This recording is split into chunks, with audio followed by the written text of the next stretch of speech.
அனைவருக்கும் வணக்கம். இப்ப இருக்கிற காலகட்டங்கள்ல பெண்களோட பாதுகாப்பு கேள்விக்குறியா இருக்கு. ஒவ்வொரு பெண்களுக்கும் 1000 கனவுகள் இருக்கு. அதை நோக்கி அவங்க பயணிக்கிறப்ப சில தடைகள் இருக்கும். ஆனா அவங்க வாழ்க்கையை புரட்டி போடுற அளவுக்கு ஒரு பெரிய சம்பவம் நடக்குது அப்படின்னா இந்த காலத்துல பெண்கள் மீதான பாலியல் வன்கொடுமைகள். பிறக்கிற குழந்தைய கூட சும்மா விடுறது இல்ல. இப்ப இருக்கிற காமக்கொடூரர்கள் சின்ன பெண் பிள்ளைகளை கூட ரொம்ப கொடுமை பண்றாங்க. அவங்க அவங்களோட கனவை நோக்கி பயணிக்கும் பொழுது அவங்களோட கோல்ஸை அச்சீவ் பண்ண முடியல. காரணம் பெண்கள் மீதான பாலியல் வன்கொடுமைகள். அதை தடுப்பதற்கு கவர்மெண்ட் என்ன மாதிரியான முயற்சிகள் எடுத்தாங்கன்னு நமக்கு தெரியாது.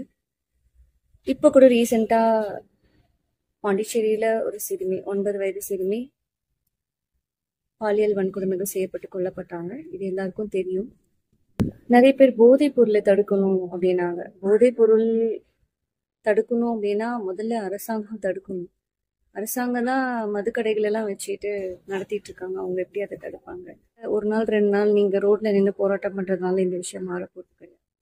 அப்போ இதுல இருந்து, இந்த பாலியல் வன்கொடுமைகள்ல இருந்து பெண்களை பாதுகாக்கணும் அப்படின்னா நம்ம என்ன செய்யணும்? ஒரு பெண்களுமே தைரியமா இந்த சமுதாயத்துல அவங்க வாழ்க்கையின் பயணத்துல அவங்களோட கனவுகளை நோக்கி பயணிக்கணும் அப்படின்னா பாதுகாப்பா இருக்கணும். அவங்க பாதுகாப்பா இருக்கணும்.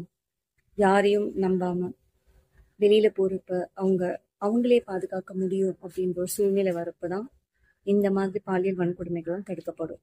அதுக்கு நம்ம என்ன செய்யணும்? ஒரு பெண்களும் பெண் பிள்ளைகளும் தற்காப்பு கலையை கண்டிப்பா கற்றுக்கொள்ள வேண்டும். இதன் மூலமா அவங்க பாதுகாக்கப்படுவாங்க. பெற்றோர்களுக்கு ஒரு வேண்டுகோள், உங்களோட பெண் பிள்ளைகளுக்கு என்ன வேணும்ன்றதை யோசிச்சு அவங்களுக்கு செய்வீங்க. எஜுகேஷன் எல்லாம் அவங்களுக்கு என்னெல்லாம் பிடிக்கும் அது எல்லாமே கற்றுக் கொடுக்குறீங்க. ஆனால் அவங்களோட பாதுகாப்பை நீங்கள் மறந்துடுறீங்க. ஸோ அவங்க பாதுகாக்கப்படணும்னா அவங்க தற்காப்பு கலையை கண்டிப்பாக கற்றுக்கொள்ள வேண்டும். அதுக்கு ஒவ்வொரு பெற்றோர்களுமே உங்கள் அருகில் இருக்கிற எந்த ஒரு மார்ஷல் ஆர்ட்ஸ் பள்ளிகள் இருக்கோ அங்கே பெண் பிள்ளைகளை சேர்த்து கற்றுக்க வைங்க. அவங்க எப்போ தைரியமாக ஸ்ட்ராங்காக வெளியில் நடந்து போகிறாங்களோ அப்போதான் இந்த பாலியல் வன்கொடுமைகள்லாம் தடுக்கப்படும். ஸோ இதில் ஆண்களோட பங்கு ரொம்ப முக்கியம். ஸோ உங்கள் வீட்டில் இருக்கிற பெண்களை நீங்கள் பாதுகாக்கணும்.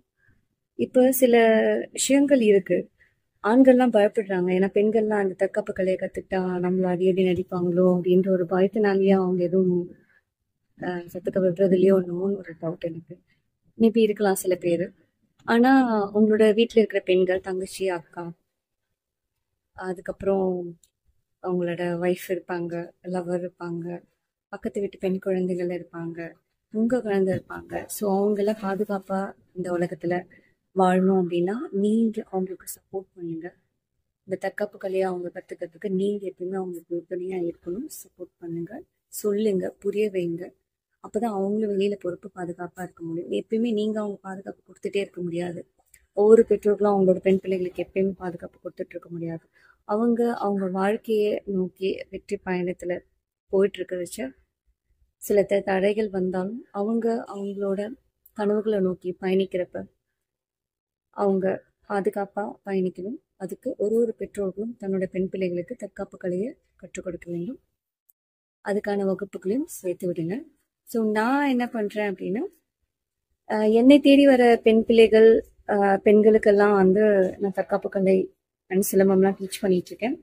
இப்போ என்னோட முயற்சி என்னன்னா, நான் என்னை சுத்தி இருக்கிறவங்க, முதல்ல என்னோட வீட்டுல இருக்கிற எல்லா பெண்களுக்கும் தற்காப்பு கலை தெரிஞ்சிருக்கான்னு செக் பண்றேன். ஸோ அவங்களுக்கு நான் அதை டீச் பண்ணிட்டு இருக்கேன். இப்போ நான் வசிக்கிற தெருவில் இருக்கிற பெண் பிள்ளைகள்லாம் தற்காப்பு கலை தெரிஞ்சிருக்கா, அவங்க பாதுகாப்பா இருக்காங்களா, அதை செக் பண்ணிட்டு இருக்கேன். அவங்களோட பாதுகாப்புக்காக அவங்களுக்கு நான் இலவசமா தற்காப்பு கலையை இப்போ சொல்லி கொடுத்துட்டு இருக்கேன். அதுக்கான வீடியோஸ்லாம் உங்களுக்கு ஷேர் பண்றேன். எனக்கு நீங்க பண்ண வேண்டிய ஒரே ஒரு விஷயம் உங்களோட சப்போர்ட் மட்டும்தான். நீங்க எனக்கு ஃபாலோ, சப்ஸ்கிரைபர் அண்ட் லைக் எதுவும் பண்ண வேண்டாம். உங்களோட வீட்டுல இருக்கிற பெண்கள் இந்த தற்காப்பு கலை கத்துக்கிறதுக்கு நீங்க சப்போர்ட் பண்ணணும். அவங்களுக்கு எங்க இருந்தாலும் சரி அவங்களுக்கு கத்துக் கொடுக்கறதுக்கு நீங்க உதவணும். அது மட்டும்தான். நானே ஒரு இடத்துக்கும் தேடி போய் என்னை சுத்தி இருக்கிற எனக்கு தெரிஞ்சவங்க அண்ட் எங்கெல்லாம் பெண் பிள்ளைகள், பெரியவங்க, பெரிய பெண்கள்லாம் இருக்காங்களோ அவங்க தற்காப்பு கலையை கத்துக்கணும்னு இலவசமா தற்காப்பு கலையை சொல்லி கொடுத்துட்டு இருக்கேன். ஈஸி டெக்னிக்ஸாக அவங்களுக்கு சொல்லி கொடுத்துட்ருக்கோம். அதுவும் வந்து அவங்க சுலபமாக அவங்க பிரச்சனையில் மாட்டிக்கிறப்ப அவங்கள பாதுகாக்கிற வகையில் நாங்கள் சொல்லி கொடுத்துட்ருக்கோம். ஸோ அது வந்து இந்த இந்த டெக்னிக் யூஸ் பண்ணுறதுக்கு ரொம்ப பலம் தேவையில்லை. ஸோ சிம்பிளாகவே அவங்கள பாதுகாத்துக்க முடியும். அந்த மாதிரியான செல்ஃப் டிஃபென்ஸ் தான் நாங்கள் டீச் பண்ணிகிட்ருக்கோம் ஒரு பெண்களுக்கும். ஸோ இது 6 வயதுலேருந்து எந்த வயது முடிவும் இல்லை. ஸோ எல்லா பெண்களும் இதை கற்றுக்கலாம். ஒவ்வொரு பெண்களும் அவங்க தற்காப்பு கலையை கற்றுட்டு பாதுகாப்பாக இந்த சமுதாயத்தில் வலம் வரணும். அவங்களோட கோல்ஸை நோக்கி போகணும், வெற்றி அடையணும். இதான் என்னோட வாழ்க்கையோட கோல். ஸோ இதுக்கு உங்களோட சப்போர்ட் எனக்கு எப்பயுமே வேணும். Thank you so much.